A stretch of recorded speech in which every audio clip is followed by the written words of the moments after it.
ഗുജറാത്തിൽ രാഹുൽ ഗാന്ധി പറഞ്ഞ ഒരു വാക്കുണ്ട്.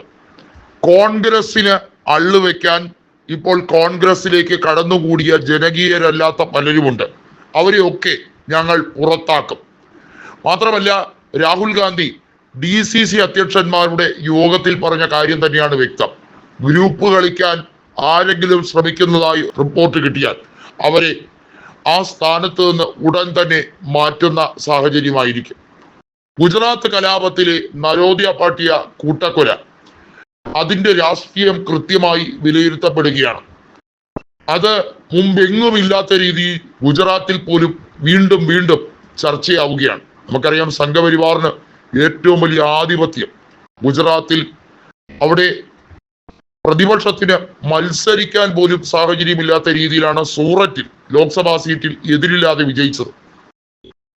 ഗുജറാത്തിൽ മാത്രം ഒതുങ്ങി നിൽക്കുന്ന രണ്ട് വ്യക്തികളെ ഇന്ത്യൻ രാഷ്ട്രീയത്തിലേക്ക് കൊണ്ടുവരാനും ഇന്ത്യയുടെ ഭരണം പിടിച്ചെടുക്കാനും വേണ്ടി സംഘപരിവാർ ഈ രാജ്യത്ത് ഉണ്ടാക്കിയെടുത്ത കലാപങ്ങൾക്ക് കണക്കില്ല എന്ന് നരോദയ പാട്ടിയ കലാപത്തെക്കുറിച്ച് കൃത്യമായി എമ്പുരാൻ എന്ന സിനിമയിൽ പറയുകയാണ്. ഈ സിനിമ ഗുജറാത്തിൽ കൊണ്ടുവന്ന് കാണിക്കാൻ ധൈര്യമുണ്ടോ എന്നാണ് സംഘികളുടെ പേജിൽ നിരന്തരമായി വന്നത്. എന്നാൽ ഗുജറാത്തിലും ഇതിൽ നിരവധി ഷോയുണ്ട്. ഹിന്ദി പതിപ്പാണ് അവിടെ ഇറങ്ങിയിട്ടുള്ളത്. രാജ്യവ്യാപകമായി ഈ സിനിമ ചർച്ച ചെയ്യുകയാണ്.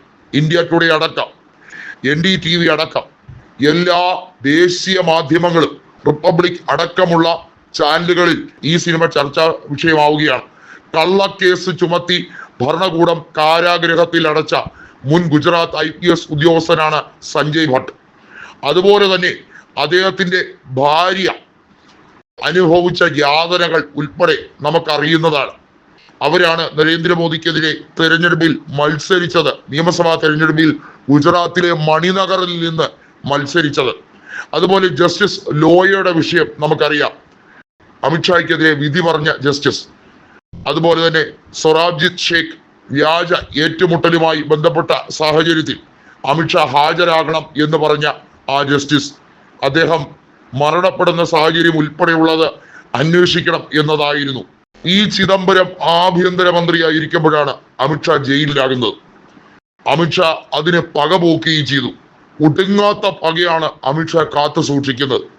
രാഹുൽ ഗാന്ധിയെയും കോൺഗ്രസിനെയും ഈ രാജ്യത്ത് നിന്നും ഓടിക്കുമെന്നും അവരെയൊക്കെ ദേശവിരുദ്ധരാക്കാൻ വേണ്ടി അവരുടെയൊക്കെ ഐഡന്റിറ്റി തെളിയിക്കണമെന്നും പറഞ്ഞു ഓടി നടക്കുന്ന അമിത്ഷാ എങ്ങനെ ഇന്ത്യൻ രാഷ്ട്രീയത്തിൽ കിളച്ചു പിടിച്ചു എന്നത് വീണ്ടും ഈ സിനിമ വിവക്ഷിക്കുന്നതായി വ്യക്തമാണ്.